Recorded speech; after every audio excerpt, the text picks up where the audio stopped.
I heard the soft clink of silverware against porcelain and smiled, glancing across the table at Lily. You burned the edges again, I teased, picking at the corner of my dinner plate. I did not burn them, she shot back, rolling her eyes but smiling. I just gave them that crispy gourmet touch. Gourmet, huh? I laughed. Guess I'm lucky to get a Michelin star dinner at home.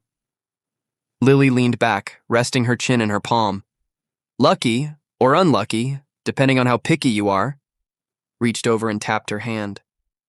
I'm lucky, definitely. You know that.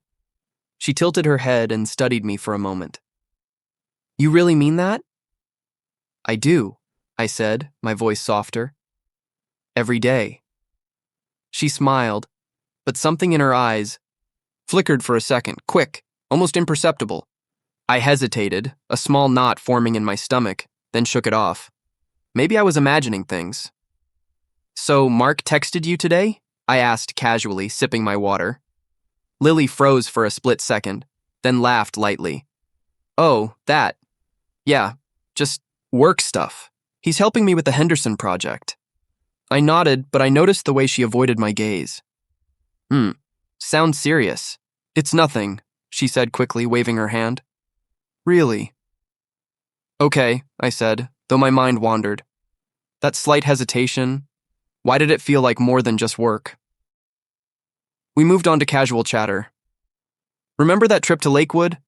I asked. You tried to convince me to go kayaking even though I almost drowned, Lily laughed, covering her mouth. You're dramatic. You survived, didn't you? I barely did, but you didn't care. You were laughing the whole time. Was making memories, she said, her tone light but distracted. I noticed the distance creeping into her voice and tried to ignore it. Maybe she had a rough day at work. I'd ask her about it later. So do you want dessert? She asked, stirring her tea. Yes, I said. But only if it's not one of your crispy gourmet experiments. She smirked. Deal. But you owe me if it's bad. We shared a quiet laugh, and for a moment I felt that familiar warmth, the one that made everything else fade. But then I caught her glance at her phone, just a quick peek, and the warmth tightened into something uneasy. You've been on your phone a lot lately, I said gently. Everything okay? Everything's fine, she replied a bit too, quickly, tucking the device out of view. I studied her face. The laugh lines were there, but so was a faint tension I hadn't seen before. You sure? You seem different. She shook her head. Just tired. Long day at work. That's all. Long. Day with Mark? I asked, trying to keep my tone light, but the question hung between us. She froze again. We just had a lot to discuss. Work stuff. I nodded slowly, forcing a smile. Got it. Work stuff. She put her hands together on the table and leaned forward. Honestly, I've been meaning to tell you, we need to plan a weekend away, just us. No phones, no work, just us. My heart lifted a little. That sounds amazing. When? Soon, she said vaguely. I just need to check my schedule. I nodded, but the unease lingered. That soon sounded uncertain, like she wasn't sure if she wanted it. I shook my head at myself. I was probably overthinking again. We finished dinner quietly, the clatter of utensils fading into the background. I cleared my plate while she rinsed hers. I watched her for a moment. The way she moved, casual but distant, made me wonder if something was slipping past me. You're quiet tonight, she said suddenly, glancing over her shoulder.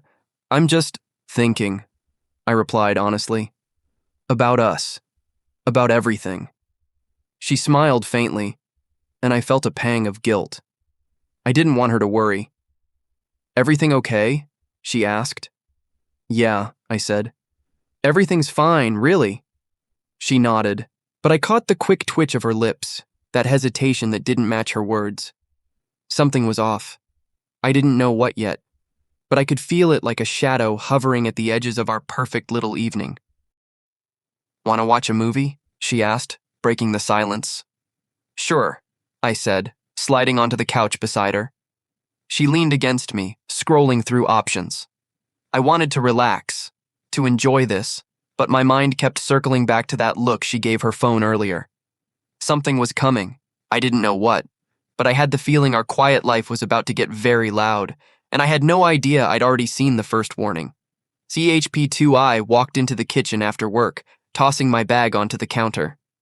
Lily was already there, leaning against it, scrolling on her phone. "Hey," I said, dropping onto a stool. "Hey," she replied, glancing up with that faint smile that always made me relax. But tonight something was different. A tension under her words I couldn't ignore. "Long day?" I asked. Yeah, you could say that," she said vaguely. I shrugged. "Mine too. Crazy meetings, deadlines. You know the drill." I reached for a mug. "Coffee?" "Sure," she said. She paused, tapping at her screen, then looked up. "By the way, don't wait up tonight." I froze, my mug halfway to my lips. "What do you mean?" Lily gave me that half smile again, trying to sound casual. "Just don't wait up. I've got a few things to finish." I raised an eyebrow, something inside me twisting. I didn't think. My words just spilling out. "Have fun with Mark." The air shifted instantly. Her phone almost slipped from her hand. Her eyes went wide, mouth opening, then closing like she wasn't sure what to say. What did you just say?" she stammered. I said.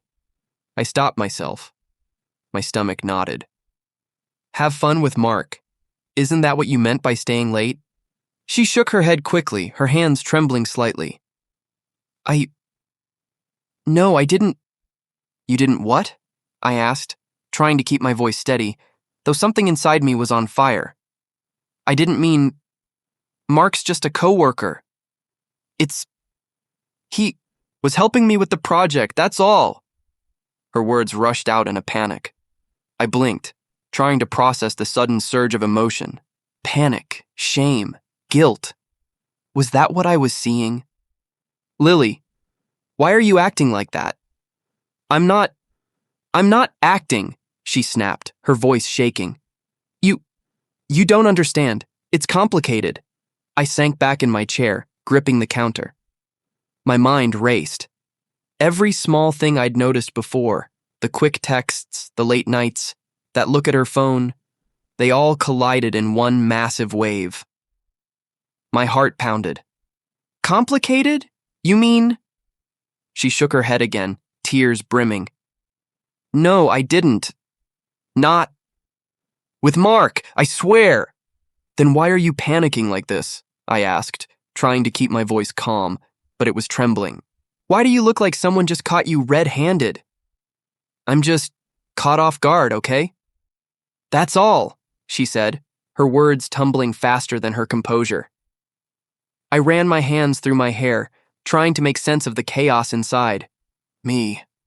"Caught off guard? Lily, you've been hiding something. I can feel it. Don't lie to me." Her hands gripped the counter now. "I'm not lying. It's work stuff, I promise." I leaned in, searching her face, replaying every little memory in the last few weeks. Her distant glances, the whispered phone calls, the just work excuses. Work stuff, every time. And yet you panic when I mention Mark? Do you even hear yourself? I didn't think you would. I didn't mean for it to sound like that," she stammered, her voice cracking. You have to believe me." I could feel the betrayal like a punch to the gut. My chest tightened. "Believe. You, Lily? You're acting like someone caught red-handed." Oh God," she whispered, tears finally spilling over. I didn't mean for you to find out like this. I swear it's not." I shook my head, anger rising over the initial shock. "Not meant for me to find out?"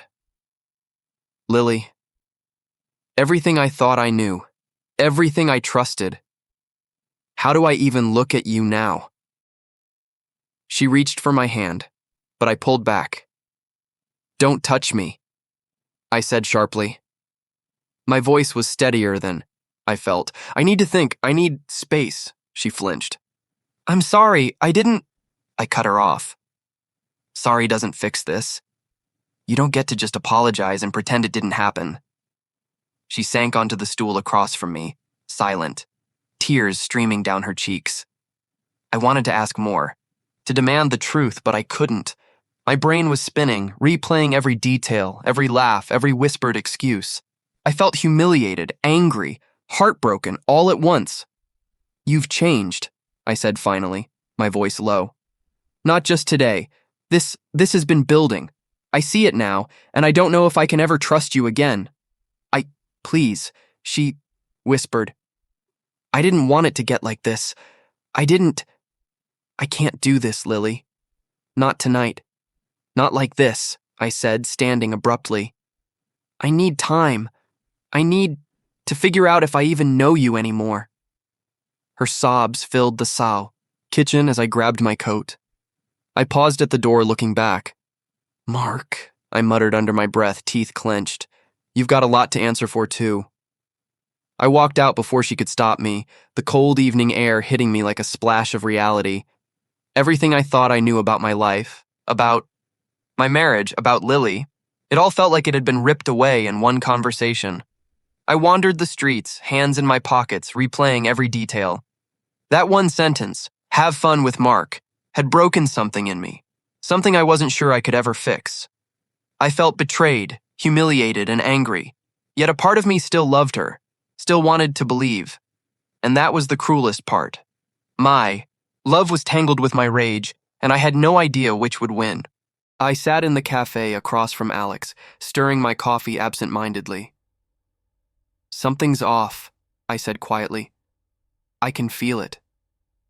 Alex leaned back, raising an eyebrow. What do you mean? Off how? Lily, I said, voice tight. She's different, secretive. Late nights, unexplained calls, every excuse feels rehearsed. Alex frowned. You're talking like she's cheating. I don't know, I admitted. I want to believe she's not, but every instinct I have screams at me. He sighed, leaning forward. Look, don't jump to conclusions, but trust your gut. People lie in ways their body can't hide. I saw her phone tonight, I muttered, running a hand over my face. She glanced at it, panicked, tucked it away like she was hiding something. Alex nodded. Okay, that's a warning sign. But you need evidence before confronting her. Otherwise, it'll blow up in your face. I nodded reluctantly. I know, I just can't stop thinking about it. You won't, until you decide whether to trust her or dig, Alex said. Just be smart. Don't burn bridges before you know the fire's real. Later that night, I watched Lily from the doorway as she hummed, folding laundry. Hey, I said casually. Another late night tomorrow? She looked up, startled. Maybe. I have a lot to finish. Again? I asked.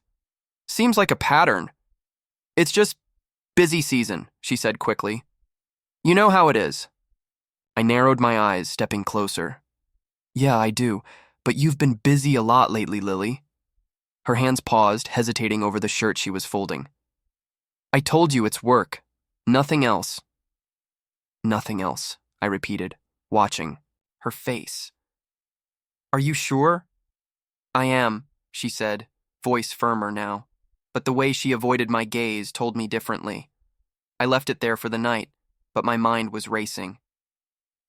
The next day, I visited her office under the guise of a coffee run. I passed by her desk and noticed her phone buzzing. Quick, almost reflexively, she glanced down, smiled, and tucked it away when she saw me. Later, I found a lipstick-stained glass in the sink. Not her usual color. My stomach sank. Lily, I said when she returned home, holding it up. This yours? She froze. That must be from work. Some client event. Really? I said, raising an eyebrow. You never drink red wine at work events, do you? Her lips pressed together. Maybe a glass, that's it. Just a glass, I muttered, glancing at the stain. Sure, I'll believe you. For now. Days later, A folded note slipped from her bag onto the floor while she was unloading groceries. I picked it up cautiously. My pulse quickened as I read a few lines in a familiar, looping handwriting. "Can't wait to see you tonight. Call me." I crumpled the note in my hand, heart pounding. "Lily," I called softly. She turned from the kitchen, brow furrowed. "What is it?" she asked. "Nothing," I said quickly, hiding the paper behind my back. "I just thought I dropped something." Her eyes lingered a moment too long on my hand. "Okay," she said cautiously. Later that night, I tried to bring it up again. "Why are you always so busy with Mark?" I asked gently, testing her reaction. Lily stiffened. "I told you he's helping me with the project, that's it." "Project, sure," I said, voice calm but sharp. "But why do you look like you've seen a ghost whenever I mention him?" "I don't," she said quickly. "You're imagining things." "I don't think I am," I said, stepping closer. "You've been distant, avoiding me, acting like you're hiding something." She looked down, biting her lip. "I'm just tired. Work's intense." "Lily, don't lie to me," I said softly. "I can feel it. Every time you smile, every word, every glance. Something's wrong." She looked at me, eyes glossy. "I don't want to hurt you. I'm not lying to you about anything important." "Really?" I shook my head. "It's important. Everything's important. I can't keep pretending I don't see it." We sat in silence for a long moment. I wanted to yell, to demand answers, to confront her fully. But Alex's voice echoed in my mind. "Gather proof first." Instead, I said quietly, "I'll figure it out. I need to know the truth, one way or another." Lily nodded slowly, but her eyes told me she knew I wasn't going to let it go. Later, I lay awake in bed, replaying every detail. The panicked glance at her phone, the lipstick-stained glass, the folded note. Each moment, each word, replayed in my mind like a broken record.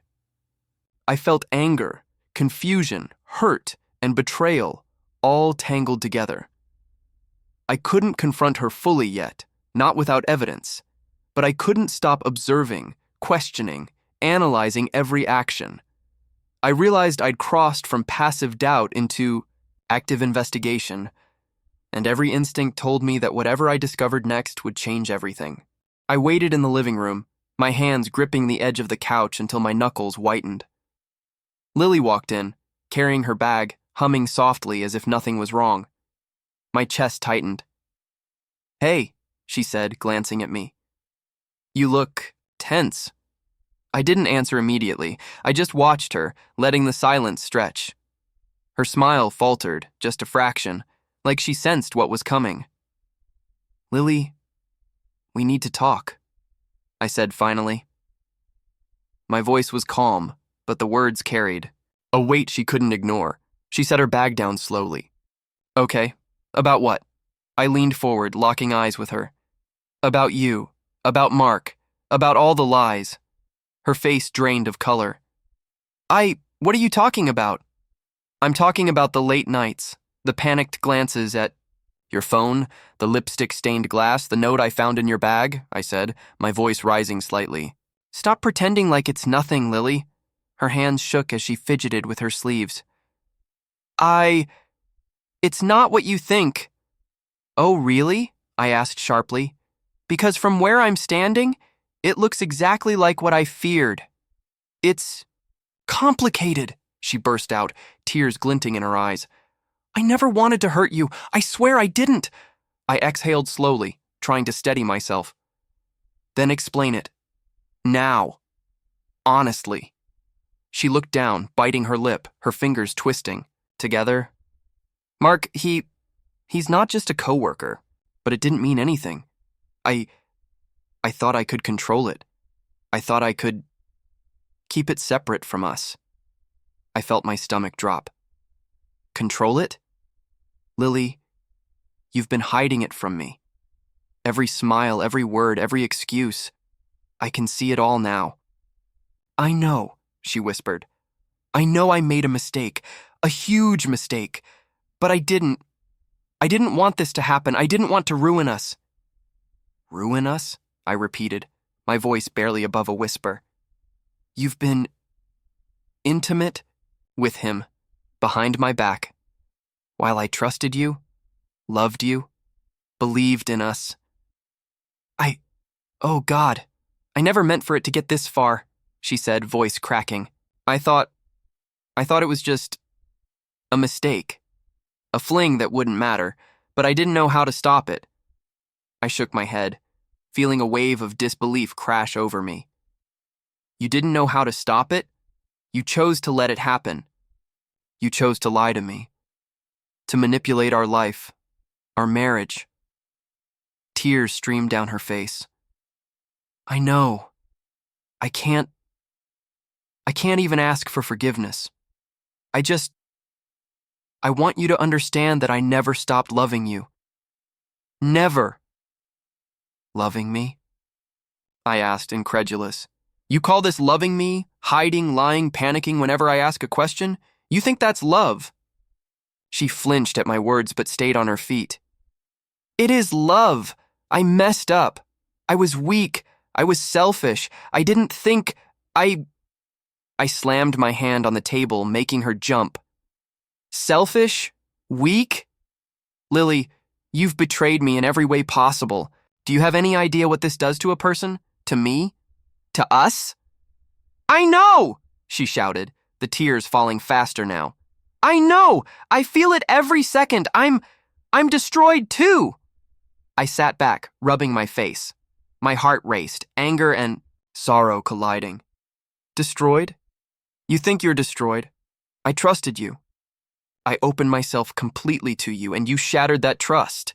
She took a hesitant step closer. I'm sorry. I'm begging you, please. I can fix this. We can fix this. Fix this? I said, my voice low, dangerous. Do you even understand what that means? Fixing it isn't just words. You have to earn back every shred of trust you destroyed. Every lie, every secret, everything you hid while I believed in us. I'll do anything, she whispered. Anything. I studied her closely, seeing the cracks in her excuses, the flicker of panic behind her tears.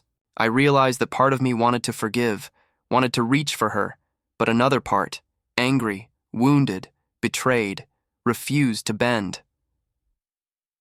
You have one chance, Lily, I said finally, voice steady.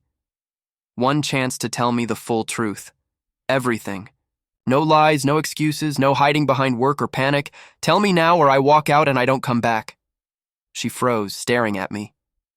Everything? Everything, I repeated. Mark, the late nights, the texts, the calls, the lies, every detail. I need to hear it from you, honestly. Her hands trembled as she clasped them together. Okay, I'll tell you. She swallowed hard. Mark, it started as nothing, just flirting, silly jokes, but then, I don't know, I let it go too far. We kissed a few times, then it got worse. I felt my stomach twist. Worse how? She hesitated, tears blinding her. I slept with him. Just once. I didn't know how to stop myself. I was stupid, selfish. I panicked. I didn't tell you because I thought I could manage it. I thought I could make it right without hurting you. My hands shook, my jaw tight. I had expected some confession, but hearing it out loud, realized that she really had done it, sent shockwaves through me. You thought you could make it right? Without me knowing? Without me being part of the decision that affects our marriage? I didn't think, she said, voice barely audible. I was weak. I'm sorry. I hate myself for it every day. I sat in stunned silence. For a moment, my mind racing, anger, sorrow, heartbreak, all mingled. Part of me wanted to scream. Part of me wanted to pull her close. Part of me wanted to walk away forever. "You're going to have to decide, Lily," I said finally, each word deliberate. "Are you going to be honest from now on, fully? Or are you going to lie and hide, destroying everything between us?" She looked up at me, eyes wide, shaking. I'll be honest. I swear. No more lies. No more hiding." I nodded slowly, feeling a mix of relief and wariness. "One chance," I said again. "One chance to prove that you're telling the truth. I won't accept anything less." She nodded, tears falling freely now. "I understand. I'll do it. I promise." I leaned back, my mind still racing, heart still heavy. The confrontation was over, for now. But the road ahead was uncertain. Trust once broken doesn't mend overnight. But at least for the first time since the betrayal began, the truth was out. And I could finally see the cracks in her carefully constructed facade. HP. 5I sat at my kitchen table staring at my coffee long after it had gone cold. The house was silent, too silent. Every tick of the clock felt like it was counting down the seconds of my sanity.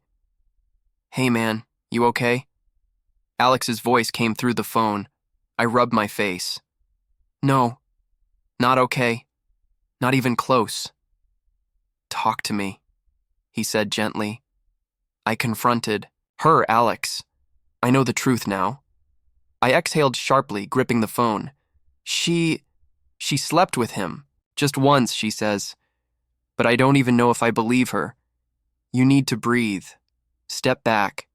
Don't let this consume you," he advised. "I can't step back," I admitted, voice low.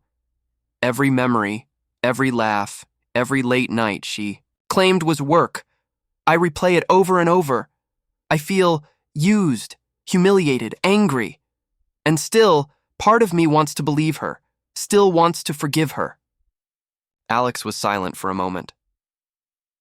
"It's normal to feel torn, but you can't let it destroy you. You have to focus on yourself, on clarity." I ran a hand through my hair. Clarity feels impossible right now. I keep seeing her smile, the way she looked when she lied. I keep hearing "I love you" when it meant, "What? Nothing?" "Don't obsess over meaning right now. You'll lose yourself," Alex said. I hung up and stared out the window. Night had fallen. Streetlights glowed like distant, unreachable hope. I couldn't sleep. Every attempt ended, with me staring at the ceiling, replaying scenes, testing the cracks in her story. The next morning at work, I greeted my colleague, Sarah. "Morning." "Morning," she said, tilting her head. "You look different." I forced a smile. "Just tired," she frowned. "Are you sure? You seem off? Everything okay?" "Fine," I said quickly. "Really, just a lot on my mind." But she didn't press further. No one seemed to notice the storm inside me, though I felt like it was screaming. During lunch, Alex called again. "How are you holding up?" "Barely," I admitted. "I keep replaying everything, every moment. I can't stop analyzing her words, her glances, her excuses. I feel like I'm losing myself, Alex. I don't even know who I am anymore." "You're still you," he said firmly. "But you need distance. Focus on what you can control. Don't let her choices dictate your life." I nodded, though he couldn't see me. Control. That's the problem. I feel powerless. And yet, I can't let go. Not yet. Back home, I found myself wandering through our apartment, touching objects she had touched, recalling every memory. The note, the glass, the late night texts, they haunted me. I could feel my love for her and my anger coiling together like a living thing. "Are you eating?" Mom's voice startled me when she called later. "I haven't been," I admitted. "Can't. You need to take care of yourself. Don't let someone else's mistakes, destroy you." "I know," I said, voice hollow. "But it feels like I'm unraveling. Every moment I try to sleep, I see her face, hear her excuses. It's like a loop I can't escape. Lean on friends, talk. Don't isolate yourself, she urged. I am talking, but it doesn't feel like enough, I muttered, hanging up. At work, even routine conversations felt strange. Hey, did you get the Henderson files? My colleague asked. Yeah, I said automatically, but my mind wasn't on work. It was on her, on the betrayal, on every word she had spoken during the confrontation. Later, I called Alex. I think I'm losing control, I admitted. I can't sleep. I can't focus. I replay everything. I want to forgive, but I also want revenge. I don't know which is stronger right now. That's normal, he said calmly. Your brain is trying to process trauma. Give yourself time. Don't act impulsively. Observe. Gather clarity. That's the first step. I paced my apartment that night. Time, clarity, I whispered to myself. I need both. I need to figure out what I want. I can't let this destroy me, but I also can't ignore it. I sat in the living room staring at my phone. Lily was in the kitchen, humming softly, as if the past weeks hadn't shattered everything. I clenched my fists. Every instinct screamed at me, confront, expose, retaliate. But another voice, calmer, yet insistent, whispered, control, strategy, patience. Hey, she said, appearing in the doorway with a glass of water. You've been quiet all day, thinking about us? I let the question hang in the air, watching her closely. Yes, I said slowly. I've been thinking about everything.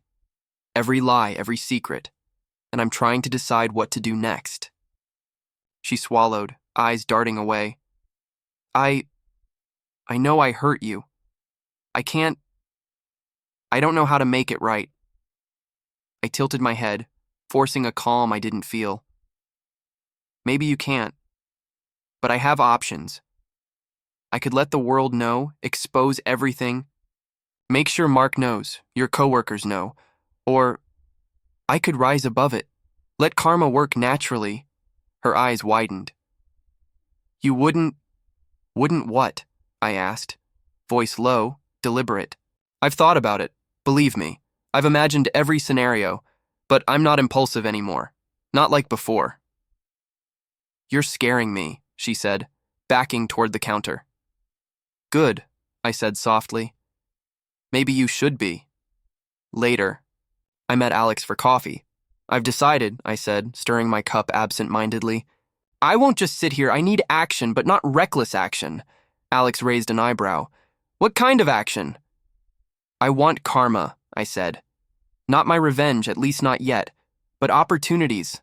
I'm observing, letting the world see. Her choices naturally. Alex nodded slowly. Sounds smart. Don't stoop. Let her make the mistakes. Let the truth emerge. You'll stay ahead emotionally that way. Yes, I said, feeling a rare surge of clarity. And I'm starting small, deleting photos, removing shared access. Every symbolic act matters. When I got home, I opened our shared digital albums and started removing pictures of us. Each deletion was deliberate, a message to myself. I'm reclaiming space, identity, control. Are you doing what I think you're doing? Lily asked softly, leaning against the doorway. Yes, I said. It's symbolic. You've taken something from me, my trust. Now I'm taking back what I can, not in anger, just clarity. She flinched. You don't have to do that. I do, I said. It's not just about you. It's about me. About realizing I can survive this without crumbling. Over the next few days, I tested the waters, interacting with her co-workers subtly. Casual conversations, probing questions about projects, comments about teamwork, nothing obvious, just small nudges to see how the truth might surface. At work, I casually mentioned Mark to a mutual colleague, smiling faintly. Mark's been helping Lily a lot, hasn't he? Oh yeah, the colleague said. He's always around. They seem close, but it's professional, I guess. I nodded, hiding the thrill I felt at sowing subtle awareness, karma in motion. That evening, Lily confronted me. Why are you doing that? She asked, voice trembling.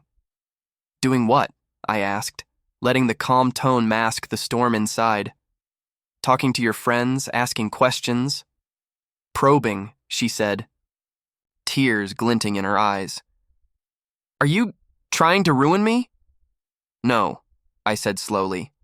I'm not ruining you, I'm observing, seeing how your choices play out naturally. I've learned my lesson about impulsivity. You're manipulating everything, she whispered, panic creeping in. I'm reclaiming my life. I said firmly. And yes, if your lies unravel in the process, that's on you, not me. Her hands trembled as she clutched the counter. I never wanted this to happen. I thought I could manage it. I know, I said quietly, watching her carefully. But your choices have consequences. Every action, every deception has a ripple. And now, those ripples are reaching you.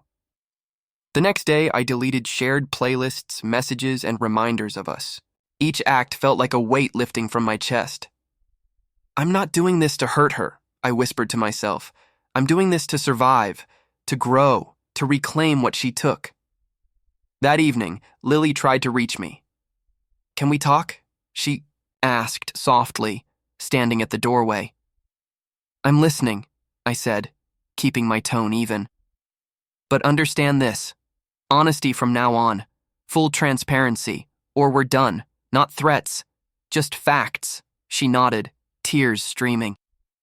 I'll tell you everything, I swear. No more lies. I studied her face, seeing the cracks in her composure, the guilt she could no longer hide. Good. That's the start. But actions speak louder than words, Lily. You need to prove that. I will, she said, voice trembling. In the days that followed, I orchestrated subtle situations. Casual mentions of projects, questions about Mark's involvement, friendly encounters with colleagues, all designed to naturally reveal the truth without me being overt. I watched her reactions closely. Defensive glances, quick excuses, shaky composure. Karma, quietly unfolding. One night I deleted our shared home calendar, one symbolic act at a time, reclaiming my mental space. Everything she touched, I whispered. Everything she lied about, I reclaim it. Lily watched silently, guilt etched on her face. You're stronger than I thought, she admitted quietly. I have to be, I said. Not for her. Not for Mark. For me. Alex called that evening. Feeling any better? A little, I admitted. I'm starting to see the power shift. I'm not just a victim anymore. I'm not just reacting. I'm observing, letting actions reveal truths, and reclaiming control piece by piece. Good, Alex said. That's progress. Revenge isn't the goal. It's clarity, integrity, reclaiming your life.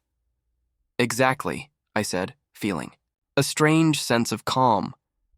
And if karma takes care of the rest, so be it. Later, alone in the apartment, I looked at the empty spaces where shared photos and reminders once were. The silence was no longer oppressive. It was a sign of reclaimed authority. I felt lighter, clearer, ready to face whatever came next. I realized something essential. I didn't need revenge to feel whole, but I would not be passive. I would observe, act strategically, and let consequences play out naturally. My hurt was real, my anger justified, but my growth, my power, was my own. Lily approached cautiously. I don't know if I can fix this, she said softly. You can't, I said. But that's not my problem anymore. My problem is me, my choices, my control, and for the first time since this began, I feel like I have it. She nodded, tears glimmering. I understand. I, I'm sorry. Actions, I said firmly. Not words. Prove it or accept the consequences. She swallowed, shivering slightly. I turned away, feeling the intoxicating mix of hurt, power, and clarity. Karma would unfold, truth would surface, and I would remain unbroken. For the first time in weeks, I felt like I was no longer drowning. I was rising. I watched from across the room, hands folded, as Lily sat at the cafe table with Mark and a few colleagues. She didn't notice me at first, too focused on laughter that felt forced, too careful with her words. But I saw the cracks. Every glance she cast, every pause before answering, betrayed her anxiety. Lily, I don't understand. Mark's voice broke through, calm but tense. Why didn't you tell me this sooner? I thought it was private, she stammered, wringing. Her hands? Private? He asked, incredulous. You let me think, what, that nothing was happening? That we were just friends at work? She looked down, trembling. I didn't know how to explain it. I was afraid. Afraid? Mark repeated, his tone sharp. You've jeopardized so much. Us, the team, everything. I felt a quiet satisfaction watching her unravel, though it came with a twinge of emptiness. The karma I had set in motion was working. Her carefully constructed lies were collapsing under their own weight. You shouldn't have lied, I said softly, stepping into view. Both of them turned. Lily's face went pale. Why are you here? She asked, voice shaking. I think you know why, I said, letting my calm mask the storm I felt inside. I've given you chances, I've been patient, and now the truth is visible to everyone who matters. Mark blinked at me, confusion flashing. I don't understand. What's happening? She lied, I said simply. To both of you, to me, to herself. Everything you think you knew about her honesty was a facade. Lily gasped, covering her mouth. Why are you here? Because actions have consequences, I said, and lies eventually catch up with you. They always do. Mark shook his head, still struggling to process it. Lily, why? I trusted you. I respected you. How could you? I made a mistake, she whispered, tears welling. I was weak. I didn't know how to stop it. You didn't know how to stop it? I asked, voice steady, slicing through the tension. Or you chose not to, because everything I've learned says you made choices, conscious choices, knowing full well the damage it could do. Her shoulders shook. I didn't want to. Hurt anyone. You did, I said simply. Hurt everyone who trusted you, including me. Mark's expression hardened. I had no idea. You thought? I asked, my gaze fixed on him. You thought nothing? That's what makes this so complicated. She didn't just betray me. She betrayed the trust you had in her. And now the truth is clear, Leah. Looked between us, panic overtaking her. Please, don't make this worse. I'm sorry, I can't undo it, I know, but Sorry doesn't fix anything, I interrupted gently, yet firmly. Actions do. And your actions have led you here, alone, exposed, and faced with the consequences you ignored for so long. Her tears fell freely now, wetting her hands as she clasped them together. I never wanted this, she whispered. I studied her, seeing the guilt etched in every line of her face. She had constructed a web of lies and deceit, but now it was unraveling. Watching her crumble, I felt a mixture of satisfaction and an unexpected hollow ache. Revenge was not sweet. It was heavy.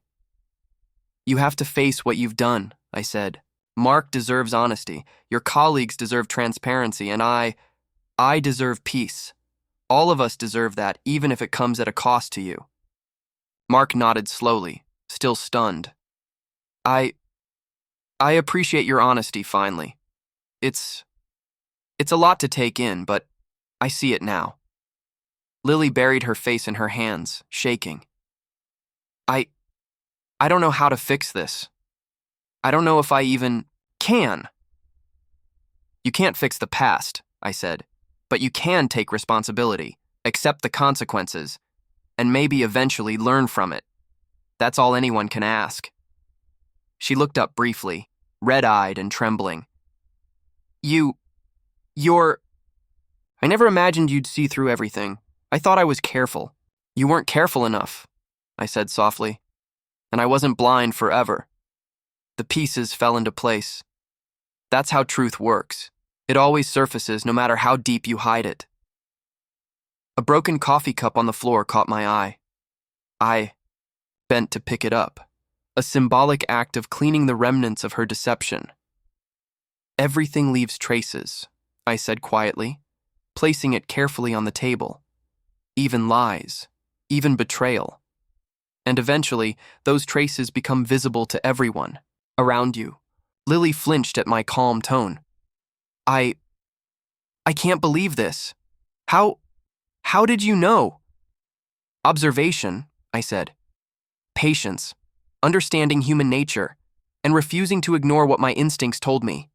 Every lie you told, every evasive glance, every hidden message, it was visible to me eventually. Mark shook his head slowly, still processing. I didn't see it.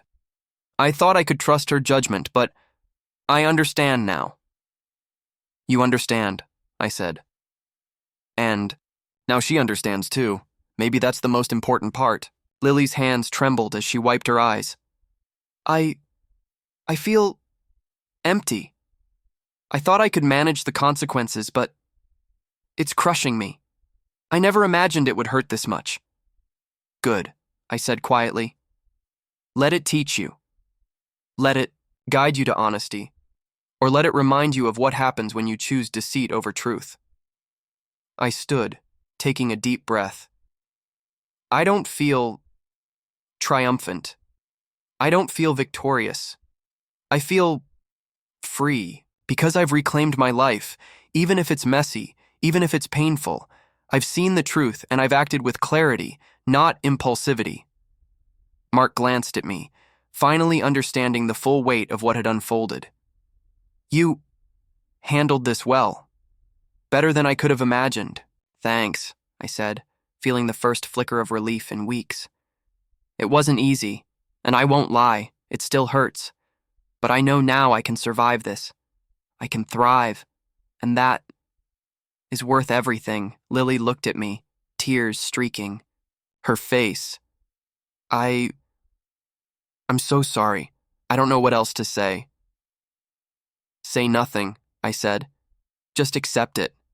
Accept the consequences. And maybe, one day, you'll understand the gravity of honesty and how fragile trust can be. She nodded, her face a mask of remorse and despair. I felt the finality of it, the reckoning complete. Karma had unfolded naturally, and I had observed it with patience and control. I walked out of the cafe taking a deep breath. The world felt different now. Not lighter, not easier, but clearer. I had reclaimed my power, my emotional agency, and my sense of self. The betrayal still stung, but it no longer controlled me. Outside, the cold evening air hit me, sharp and cleansing. I smiled faintly. Life wasn't perfect, and trust wasn't easily rebuilt. But I had survived. I had grown. And for the first time since the betrayal began, I felt a quiet strength that no lies or heartbreak could take away. I sat on the balcony, the evening breeze brushing my face. The city below buzzed with life, oblivious to my internal storm finally settling into calm. Alex called, as he often did these days. Evening, he said warmly. How's the mind? Holding up? Better, I admitted, leaning back in the chair.